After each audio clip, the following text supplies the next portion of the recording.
My first new release of 2024 is out. Let's talk about it.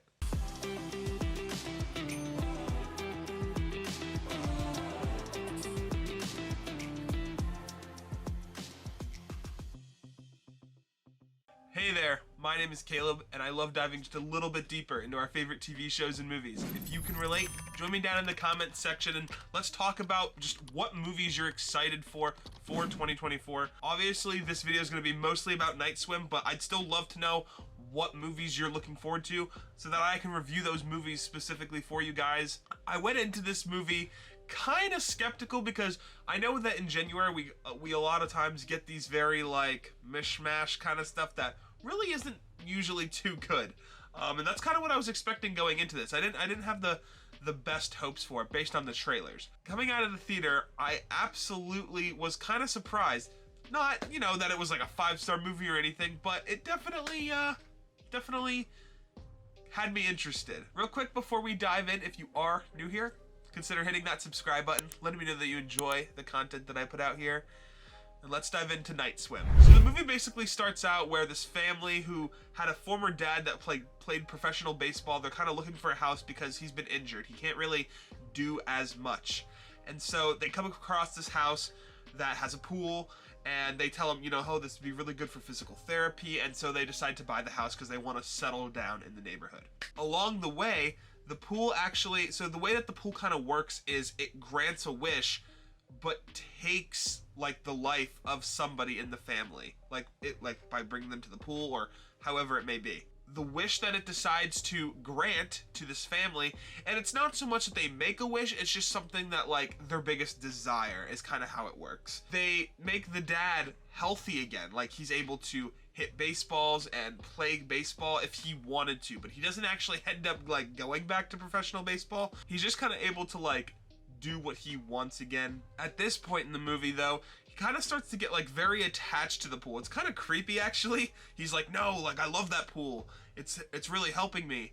And the younger son in the movie, they kind of portray this thing of like the dad kind of gets like overshadows the son, and like the son is kind of just like not seen by anybody. So they kind of like set that up in a way where like for the son to be the one taken. The finale of the movie, you'll learn that like this has been going on for generations. The dad, they all have like this black goo coming out of their eyes, and they're like go to the water, and like it'll, I don't know, it's very creepy.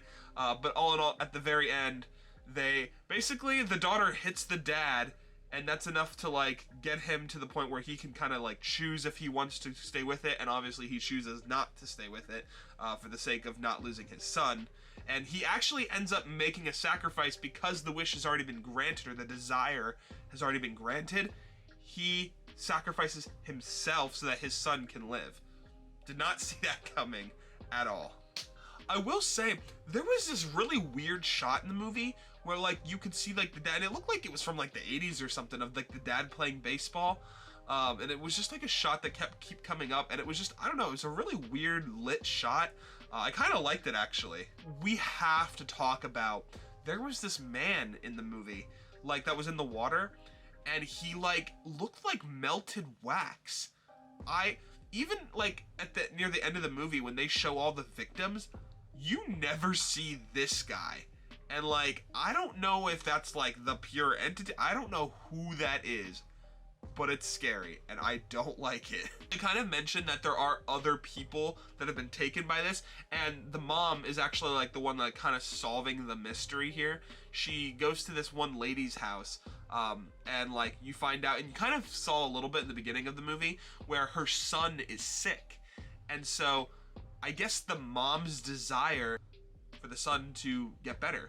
And right when she walks into this lady's house, she's, you know, older lady, she's like, oh, I'm so proud of my son. And it's kind of, you know, like, what, how did this happen? Well, the daughter that she had fell into the thing, and and the mom kind of like let it happen for the sake of, you know, the wish would then be granted.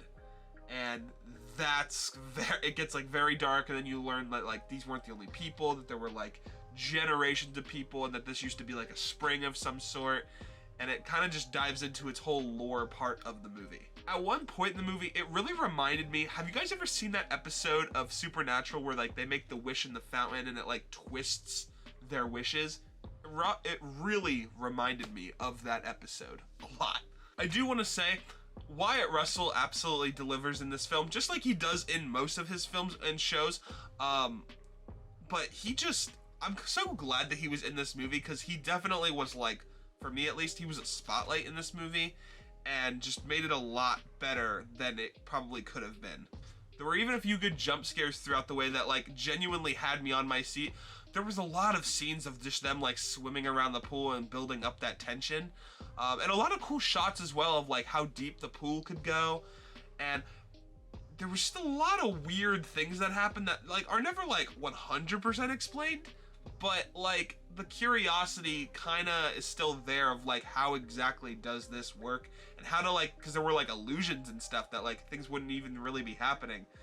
Not sure how that works. So yeah, guys, that is my review of Nightswim. Drop a comment down below letting me know if you saw this film or if you plan on going to see this film.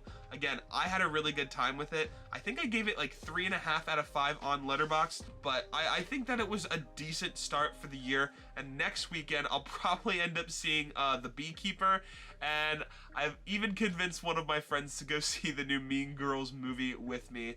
So I'll definitely be reviewing both of those movies next week, so stay tuned for that.